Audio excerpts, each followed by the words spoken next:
Pararamihin ng pamahalaan ang patubig sa mga sakahan bilang paghahanda sa epekto ng El Nino at para mapataas din ang produksyon sa agrikultura. Nasa frontline ng balitang yan si Justin Punsalang.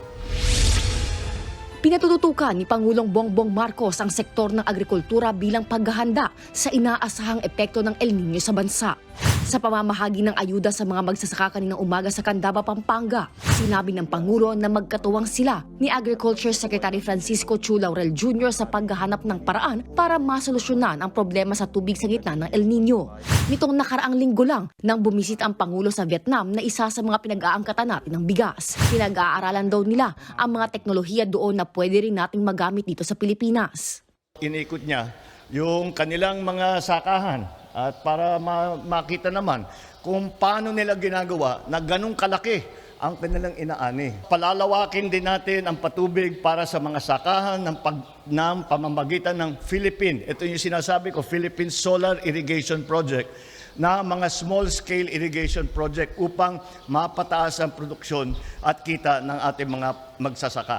Ito po, yung bawat isang unit ay makakapagpatubig ng 20 hektarya.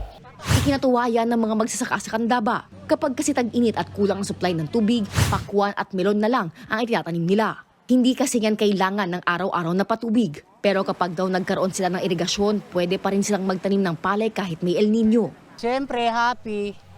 Hindi ka na mangangamba kung halimbawa maglagay ka dito sa mataas, may pagkukuha lang ka ng tubig. Nauna nang nagbabala ang pag-asa na matinding El Nino na kaya raw magdulot ng tagtuyot sa 65 probinsya hanggang Mayo. Nagbabalita mula sa Frontline, Justine Punsalang, News 5.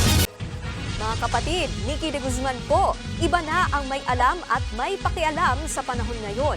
Para sa tuloy-tuloy na balitaan sa Frontline kahit weekend, mag-follow at mag-subscribe sa social media pages ng News 5.